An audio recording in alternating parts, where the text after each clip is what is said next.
this is my petition to the World Health Organization and the American Psychiatric Association, which now has 7,100 and almost 80 signatures. I have that today. I haven't checked it in a couple of days. So you can find this petition online at change.org. If you just put in drop term schizophrenia, it will come up. And it's it's self-explanatory. If you go to that website, it's about 3 paragraphs or so explaining why I think we need to drop the term schizophrenia, as did Japan and South Korea and Taiwan, and there's a big movement in Europe to do it. So the reasons are there, and there's a lot of updates. If you want to check updates, they go back quite maybe 2 years or so, and people's comments about it are there too. So Mad in America had it up there in 2017. She was kind enough to translate it for me into Spanish. So for Spanish-speaking people, that's the website. So, okay, so this is entitled Loneliness and Madness. But Kiora Tena Koto Katoa, which I learned from Ingo Lambrick. It's Maori for I'm saluting each of you. In Thai it would be like this. For your presence and for who you are, and for attending at the very end of the conference. I thought it was going to be just Julie and I, my partner. So, okay, let's begin. That's Gaetano Benedetti, one of the co-founders of ISPS in 1956. Christian Mueller is the other co-founder.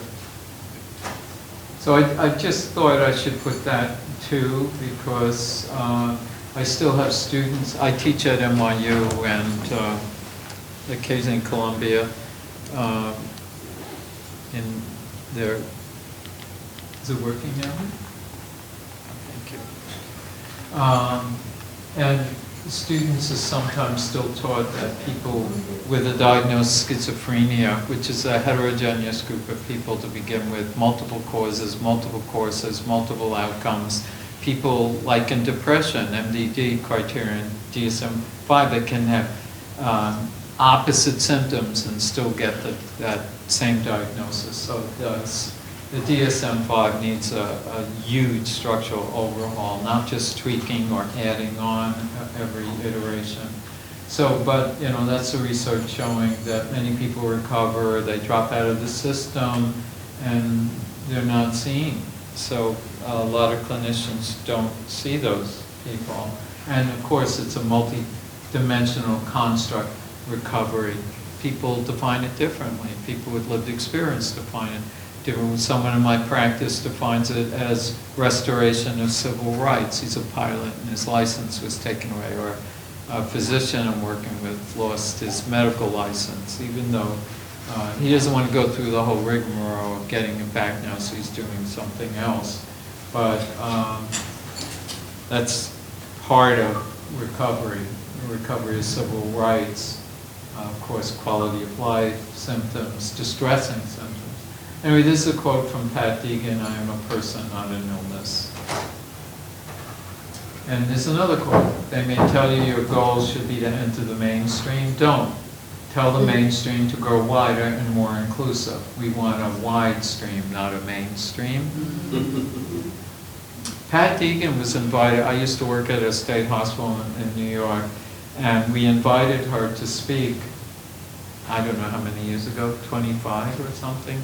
And she said, yes, I'll come to your rounds and speak, only if you let the patients attend her talk. And not only that, not to rush them back to the ward, which they were on 24/7 for years, some of them, that people would have an opportunity to hang out before and hang out after, go to the cafe. So we said yes. It was the first time a speaker ever asked for that. I was very impressed. Beginning. I just would like to read a poem from Emily Dickinson on loneliness. She wrote so cogently about loneliness, as so many literary people have. And I remember I've had 3 psychoanalysts in my life who helped me tremendously. And the first guy, a psychiatrist from Cornell Weill Hospital and an analyst at the White Institute, told me that he learned more about being human and what it is to be human and distress and the predicaments of being human from poetry and great literature than he did in his training. So here's a poem from Emily Dickinson. She didn't give names for her poems. The loneliness one dare not sound, and would as well surmise as in its grave go plumbing, to ascertain the size, the loneliness, she capitalizes it, L capital, whose worst alarm is lest itself should see and perish from before itself for just a scrutiny. The horror, capital H, not to be surveyed, but skirted in the dark, with consciousness suspended, and being, capital B, under lock. I fear me this is loneliness, the maker of the soul, loneliness. Its caverns and its corridors illuminate or seal. I think that is tremendous how loneliness could lead to positive things, negative things for people, like anxiety, right? Anxiety and loneliness are very connected, especially separation anxiety and the fear of non-relatedness. So I want to read some quotes before I get to my paper. It's an African proverb that I found. Let me just read it. If you want to go fast, go alone. If you want to go far, go together. And Ubuntu philosophy has influenced me greatly. So this is a quote. I am sick in my sister, I am sick in my brother. I was talking to our niece, who's been in the Peace Corps, and she's been to many countries, she's multi-ethnic, and she was telling us about in Cambodia, when you ask someone, how many siblings does that person have? Like if someone asked me, I would say 3, because I had 3. But the person would answer 4, because they would always include themselves as a part of it, a collective mindset. Now, let's see. That, I think, depicts loneliness. This is anyone recognize the painter? It's not Hieronymus Bosch. Many people think Bosch. Ali? No, but I could see why you'd say that. This Bruegel is called Mad Margot, Mad Margaret, and art historians think it's a depiction of madness. I see it as loneliness, where she's alone, she's under assault by all these demonic forces, hellish atmosphere, fires. There's a real demon here. People have even pushed into the demon's mouth. Cacophony of voices, and she's wearing a helmet to protect herself and a breast shield. She has a sword also, and she's carrying things that she owns with her. This is called Jung, trying to depict loneliness. Feels like madness. Feels like what? Madness. Madness. Reading it to the wall. Well, he's had experiences. He writes about in his autobiography. And it's interesting that he used the checkerboard as a kind of foundation for the piece, because the checkerboard has a lot of, it has a very specific occult meaning in the Masonic mystery. Like it's, I'm not entirely sure what it is. I was never quite clear, but I know that it has something to do with dualism and consciousness. You know, black and white is kind of like the classic polarity. And I know that in the Buddhist tradition, Buddhism, kind of the classic metaphysical or philosophical trap that a meditator can fall into is a dualistic consciousness, in which they're kind of trapped in an oversimplistic assessment of a given issue or you know, a given situation or a person. You know, it's interesting because the whole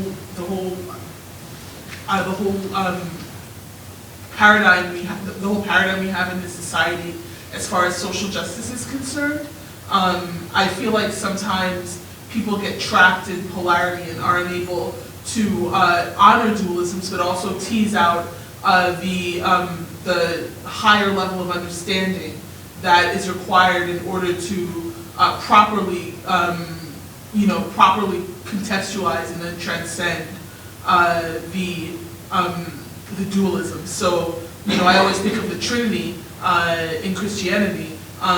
You have the silence, and then you have the word, and then you have the understanding. So, you know, the checkerboard image is very interesting because I know that Jung grappled a lot with metaphysical themes and specifically the occult. So I'm not sure why that's there, whether that was, you know, a conscious choice to kind of illuminate an insight that, you know, I'm not, you know, privy to right now, even though I've done, you know, I've studied Jung briefly. I'm obsessed with the Red Book. I don't understand some of it, but it's just, you know. It's incredible. It's incredible. It's a tour de force, and I can't believe it just came out in 2008. That we went over. This is a quote from Martin Buber, who I love, and this is in the banner in the prose program that Julie runs in the Bronx. As you come into which she tries to run as a therapeutic community, where the clients are involved in hiring new staff, and there's a flattening of the hierarchy, and there's process groups for counter-transference experience of the staff to its clients, etc. And you come into the building and there's this banner there, all real living is meeting. Pretty good. Martin Buber. This is from C.S. Lewis. We are born helpless. As soon as we are fully conscious, we discover loneliness. We need others physically, emotionally, intellectually. We need them if we are to know anything, even ourselves.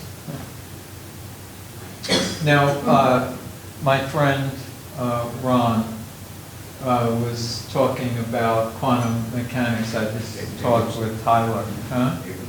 Yeah, Ron Abramson with Tyler Carpenter on mechanics, quantum mechanics. I just would put this in because really what a lot of physicists are saying is reality is about interaction. Particles come in and out of existence when they're encountering other particles or with human consciousness observing.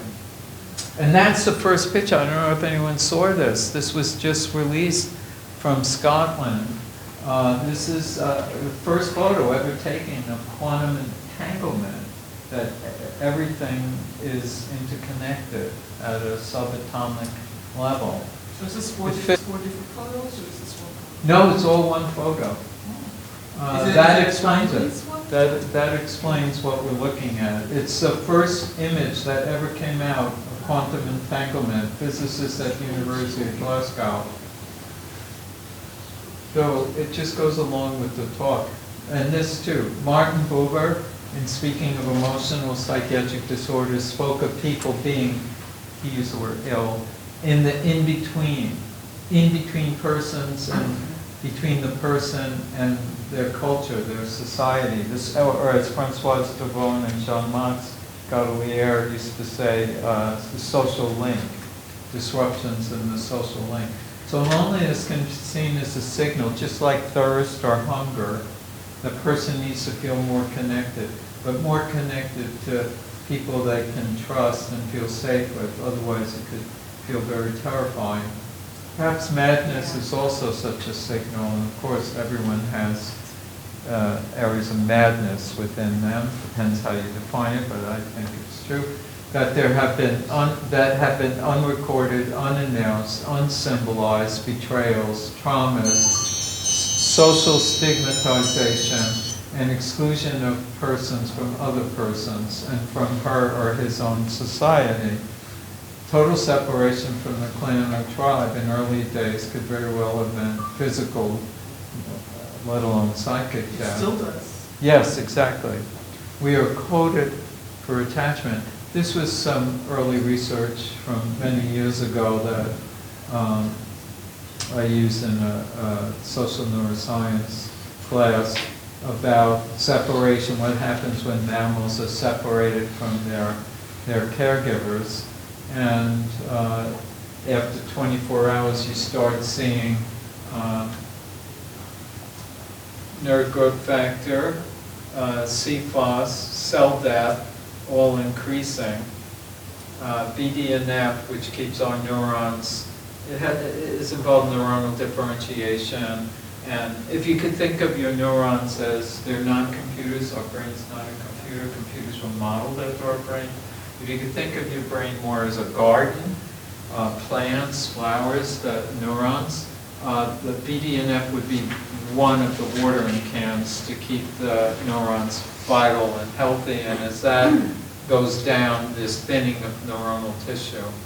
And calciumodulin and nitric oxide synthase goes down. So a lot of not so great things happen with prolonged separation. What Winnicott said, X plus Y plus Z minutes is traumatic. X plus Y, 7 degrees of separation is not for many mammals. In our culture, dependency is looked down upon. We're actually all interdependent. We're all symbionts on this symbiotic planet. We wouldn't exist otherwise. So I like this quote from biologist Lynn Margulis, who reminded us the term independence is a political, not a scientific term.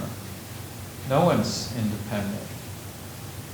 The need for social connection and social inclusion is perhaps a defining characteristic of our species. We can defend against attachment when the latter threatens or brings the risk of abandonment, where attachment would equal detachment or abandonment. I have a narrative, someone I work with, I'm going to read shortly, about this issue. Trauma, control, colonization, betrayal, loss of self-agency, feeling of loss of autonomy. In this book, Bowling Alone, sociologist Robert Putnam surveyed the detrimental medical and emotional psychiatric consequences of lost social capital, meaning people were working more and more jobs, they weren't getting together for bowling leagues and knitting clubs and everything else. This was a community outside Philadelphia, and as that social capital was going down, different medical illnesses, the rates were going up, the rates of psychiatric illnesses were going up. But the whole problem with that paradigm was that it was only available to some people, right?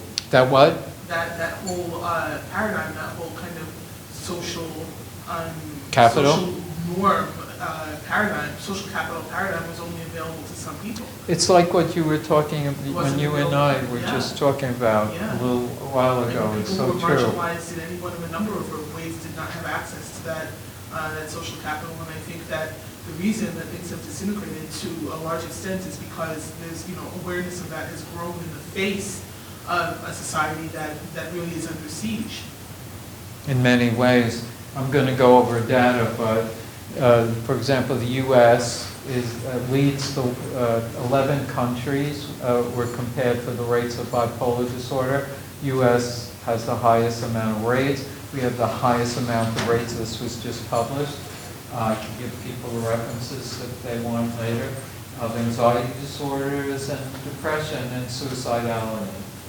There's something going on in our culture. Functional neuroimaging research has shown us that regions of the brain that are activated during states of social rejection, the dorsal anterior cingulate, which is part of the frontal lobes, it wraps around the corpus callosum, activated during social pain overlaps with the same region that registers emotional responses to physical pain. So emotional pain really hurts. You know that old saying, sticks and stones can break my bones, but words can never hurt me? There's been lots of violent episodes as a result of someone insulting another person. It really hurts, and people get angry. Narcissistic injuries lead to narcissistic rage. We care deeply about what other persons think of us, and I think we don't outgrow that, and there are reasons for that. But we can also defend against the state. Cacioppo, who just passed not too long ago, was at the University of Chicago. He was one of the founders of the field of social neuroscience. And Patrick pointed out that of the 10 most common phobias people seek treatment for, 3 have to do with social anxiety: fear of public speaking, fear of crowds, and fear of meeting new people. The pain of social exclusion and social banishment can be so intense. The inhumane experience of solitary confinement in prisons can often be brutal. Painful social isolation can undermine our capacity to think clearly, as well as to trust, of course. So from an evolutionary perspective, the largest cerebral cortex is associated with larger social networks and trusted social connections, help us maintain bodily and emotional equilibrium. So let's just go over some of the biologic effects of loneliness, and then I'll read this narrative of someone that I've been working with for almost 20 years, 3 times a week. Medicare pays her, that's the insurance she has, and Medicaid. Loneliness can disrupt key cellular processes within our bodies. In humans, loneliness has been shown to predict the progression of Alzheimer's disease, and possibly through tau proteins, and can affect DNA transcription in the cells of our immune system. We know the immune system can be suppressed when people subjectively feel very lonely. Loneliness has been associated with cellular aging, shorter telomeres. The epidemiologist Lisa Berkman found that persons with few social ties were at increased risk of dying from ischemic heart disease, cerebrovascular and circulatory disease, cancers, various cancers, and a broader range that included respiratory, GI, and gastrointestinal and other causes of death. May I ask regarding the DNA quote, are you saying that loneliness is something that can affect the DNA transcription, certain white blood cells, certain neutrophil white blood cells in our body were suppressed very clearly. Only subjective sense of loneliness, right?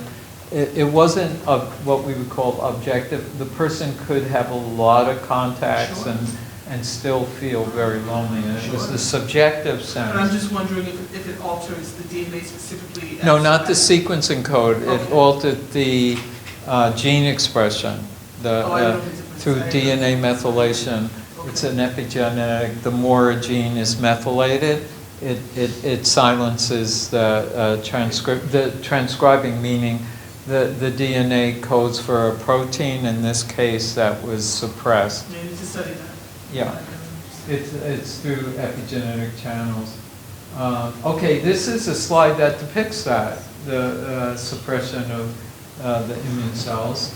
Expression of 22,283 human gene transcripts. That means on its way, the gene is on its way to coding for protein, gene transcription, messenger RNA gene translation, amino acids being strung together to make proteins, was assayed in 10 million blood leukocytes in older adults who showed consistent differences over 4 years in their levels of subjective social isolation. So these were the people who were saying they were lonely, very lonely, green, and they had the most suppression of their white blood cells, the transcription. So in other words, they weren't as efficient. We did that. A person who starts out with a painful, even frightening sensation of being alone may begin to see dangers everywhere in the social landscape. Filtered through the lens of lonely social cognition, other people may appear more critical, competitive, denigrating, or otherwise unwelcoming. When loneliness is protracted, impaired regulation combined with distorted social cognition makes us less likely to acknowledge someone else's perspective. Theory of mind can be interfered with. Fear of attack forces a greater tendency to preemptively attack and blame others. Sometimes this fear makes us lash out. These poorly regulated behaviors often elicit the very rejection that we were afraid to receive, to dread the most.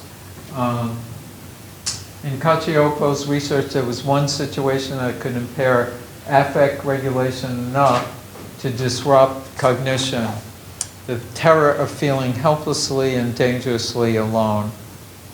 Perhaps this is the primary fear associated with persecutory fears of being in the hands of predators, underlying death and annihilation anxieties. Profound loneliness can merge with the dread of non-relatedness, described aptly by Otto Will. It can disrupt the way social signals are received, interpreted. When we are profoundly lonely, we may react more intensely to negative messages and not pay all that attention to positives that happen to us. What mattered in loneliness and correlated health measures were not the number of social connections, but the subjective sense of loneliness and the person's feeling of the meaningfulness of their contacts, the meaningfulness. This is a drawing of a person in therapy who was depicting her sense of loneliness.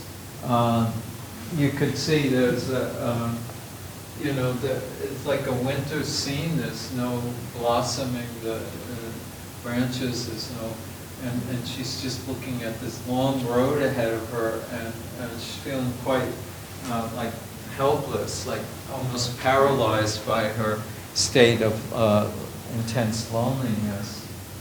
And this, I thought, also in a way depicts loneliness. Most people think of it as anxiety, and yes, it's that too. Munch's The Scream. And Munch, why I think this depicts loneliness, he always had text with his woodcuts, his prints. And this one, he's talking, it's not in color so you can't see it. It's on a fjord, and he was Norwegian. On a fjord in Norway, there's some people over there. This person's by themselves.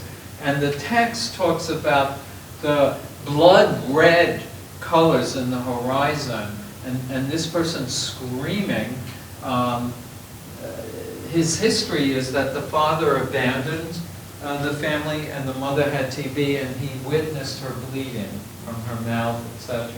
So the terror of becoming an orphan, what Gottstein in his early article, Orphans of the Real, I don't know if he's a psychoanalyst or psychiatrist, or wrote a two-part series about orphans of the real, the unsymbolizable, in this case, terror. Oh, it went off again.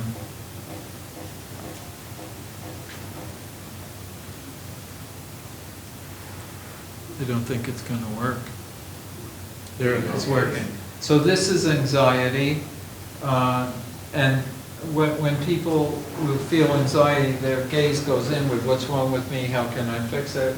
And as Darwin and others pointed out in their terms, emotion was meant to be communicated to others. Emotion, and Lieberman's work at UCLA showed that when people, he was using functional MRIs, when people were actually expressing their anxiety, their shame, whatever it was, the intensity of those affects were reduced by 50%. So these people are just like, they're not communicating. They're not expressing their feelings. They're not talking to others. Their gaze is looking inward. You can't see it all that well in this image. Social brain in a social world. Okay, let's talk about, I call her Cindy. Of course, that's not her name. I first met Cindy in a state psychiatric hospital. We began working together. I first met Cindy in a state psychiatric hospital. We began working together, not at the hospital, because she was on another ward than I was. I was going up to her ward to see somebody. After she was discharged, about 19, 20 years ago, she and I meet 3 times a week, Medicare. She can't afford copay, which is fine. Most people on Medicaid and Medicare can't because the government is so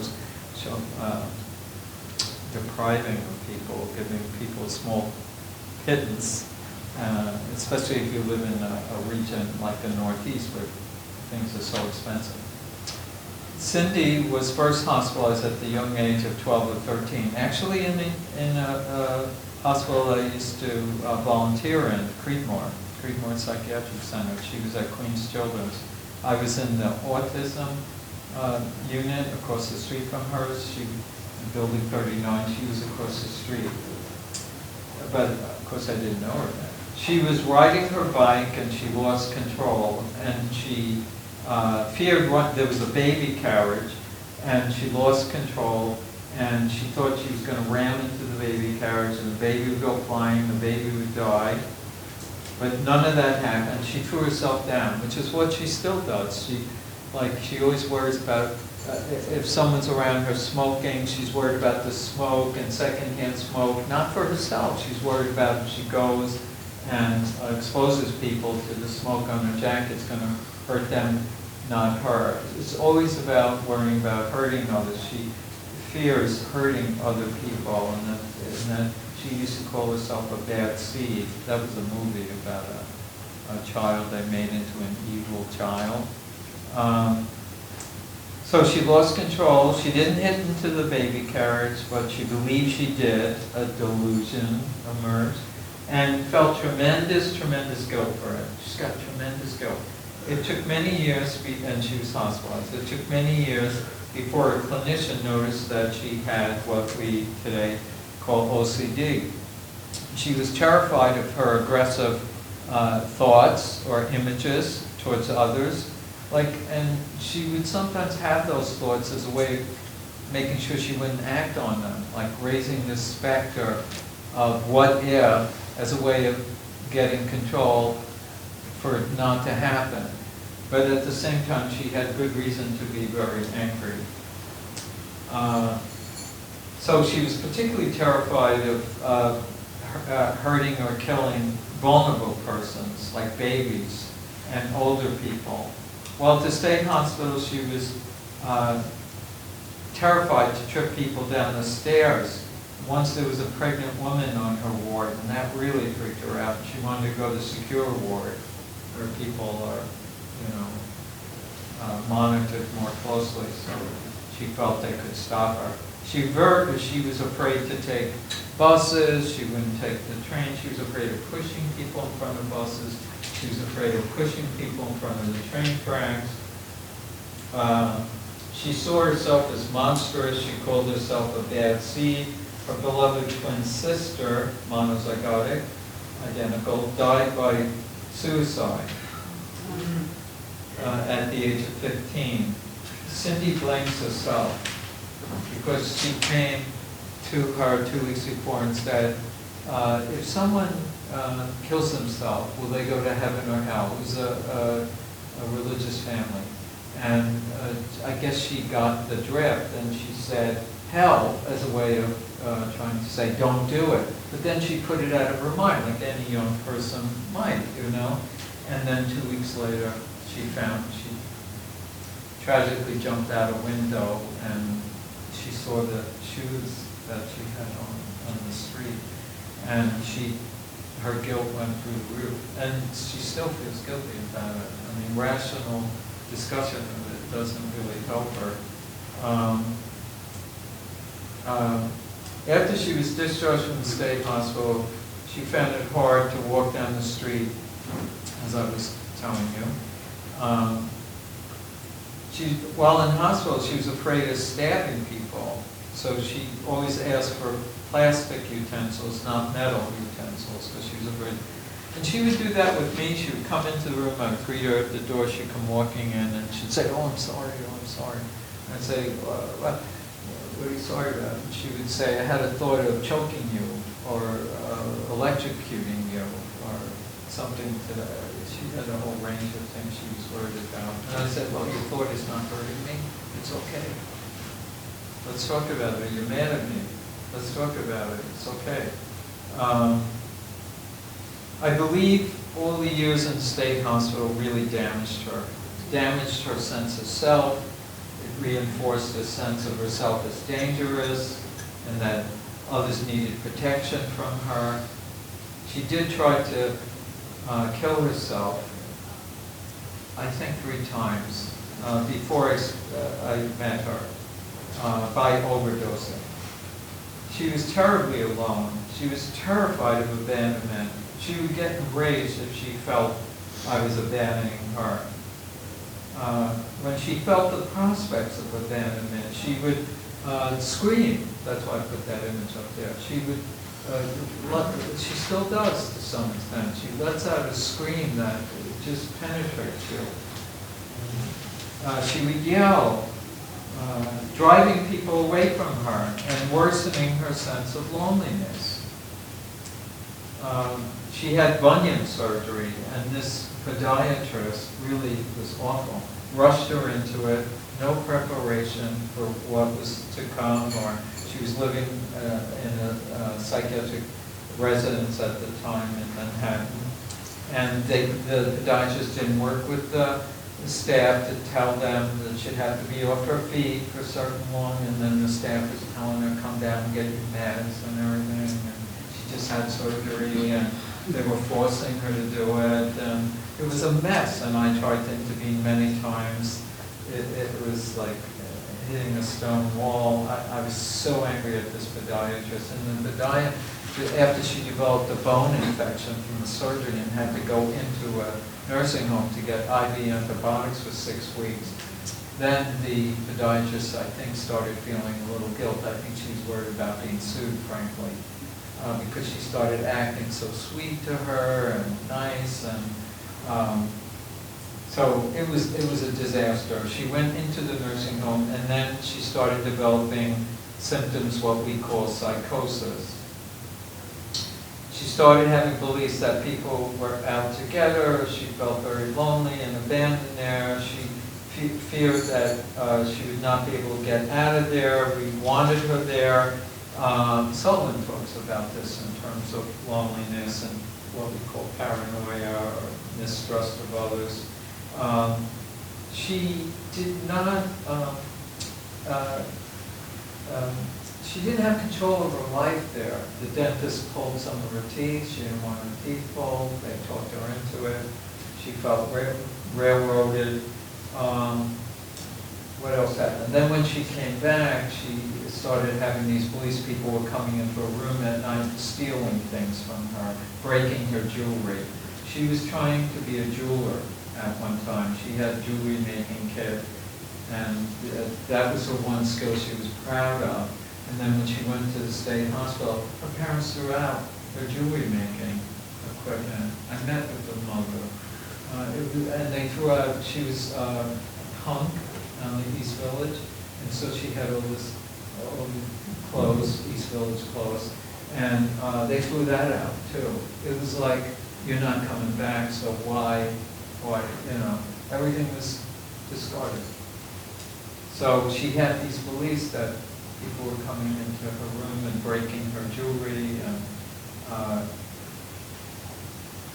She believed her phone was tapped, so when we were doing phone sessions, I had to make, she would tell me what I could and couldn't talk about, and she'd get mad if I mentioned the phone being tapped.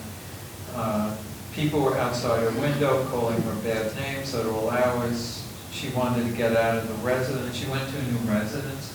I got her into a new residence, and which was more humanistic, and she brought that belief system with her. Once she stood up for herself with the director of the old residence, and she called him on something, and then and I called to try to intervene and help, and she thought we were both being punished, and so when she moved to the new residence, the staff at the old residence were outside her window every night calling her names, like really horrific names. And she thought they were, they really... No, they weren't, no. It was like happening all the time. She thought there was a camera in the, she wanted me to come and look at it, I think at one point. I probably should have done it. But she's up in the Bronx, and it's far from my office, although I have gone to meetings in the Bronx for her, and they were productive at her new program that she goes to 3 times a week.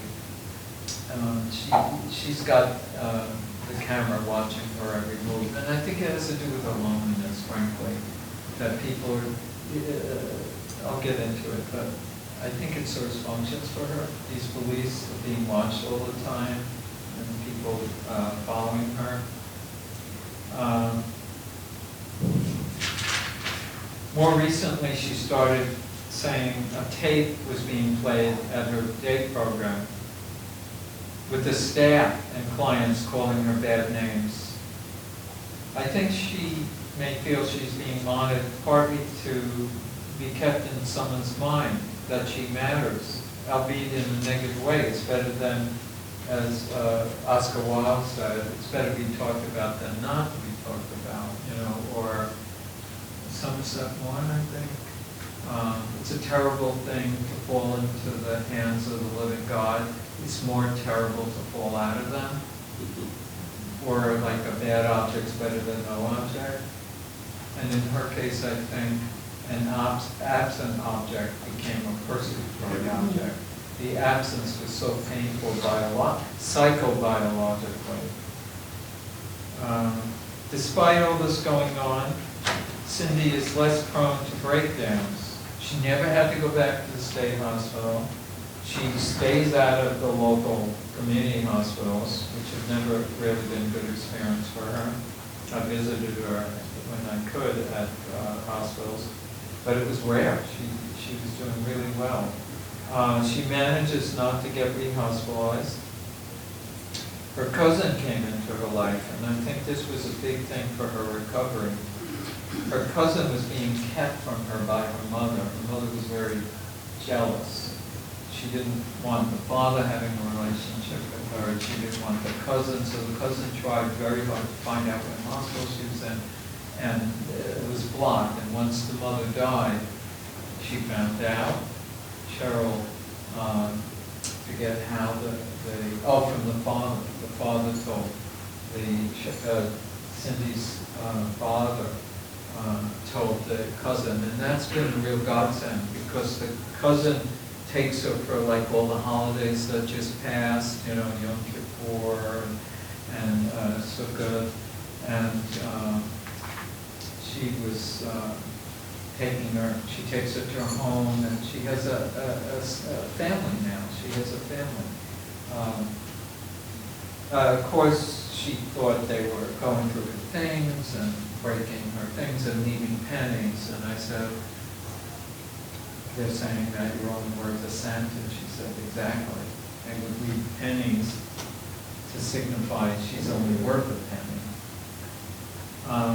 She feels such guilt about her sister's dying by suicide. One time we do phone sessions occasionally. We do phone sessions regularly, actually. I'm just guilty about it because I'm I'm not supposed to charge Medicare, but I charge Medicare. You're not supposed to, but, what can I do? She's up in the Bronx. It's a big trip to get down to my office is near the Public Theater on Lafayette Street, just south of Astor. And so one time I was talking to her, and I said to her at the end of the conversation, I didn't mean to say this. It was not on my radar. I said, Cindy, I love you. Totally surprised and shocked, and I started feeling guilt and shame for saying it. And then she says, what? And then I realized what I said, and I said, I backtracked, and I said, well, you're a lovable person, and a loving person, which she is. She tries to be my therapist in many ways, but as I mentioned in the prior meeting, she complains that she's not being paid for it. I said, I'll split my Medicare. That's nice. There should be a fund. What? There should be a fund for peer support. For her. Well, yes, because disabled people's labor has value as well, even if it's not on a clinical level. Right. Right, absolutely. And services paper, Patient as Therapist, is well worth reading. And he wrote that decades ago. So I said this, she said, what? And I said, you're a lovable person and everything. And she was upset during that time. She calmed down, and she really calmed down after that, I noticed. In our next session, she was very calm. I think we've gone through a lot of disruption repair cycles. Some people refer to it as that.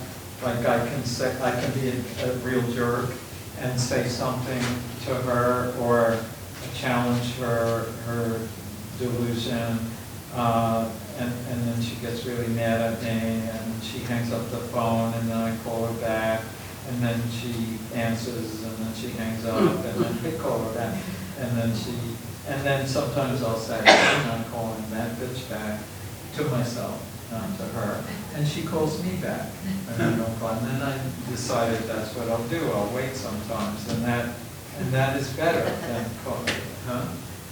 No, I didn't. No, I think, part of calling it back is I don't want it to end in abandonment, or for myself as well. I felt abandoned by her. The words to me came The Long Loneliness, which was the title of a book of a woman I greatly admired who had a major impact on me when I was a young man, my early 70s and on, Dorothy Day. Does anyone here know who Dorothy Day is? Dorothy had a big impact on me. You know the Houses of Hospitality? Yeah, I read her a long time ago. Way back. She was an incredible person. She created during the Depression in New York City, and now they're all over the country, Houses of Hospitality. And I go visit one. There's one near my office, and people will bring clothes and stuff there for people. There's one for women, there's a house for men. They separate them. One's on East 1st Street. And when I first went there in 1970, 71, it wasn't gentrified, so it was a kind of rough neighborhood. Now you go there, and there's this really rundown tenement, and next door is a luxury building with a concierge and everything. It's so striking contrast. So Dorothy wrote this book, The Long Loneliness, about her own life and her own loneliness. So the long loneliness of our lives matters, and can be tempered by the grace of compassion, when we can rise to that, or most of that, as a dyad, not in one or the other.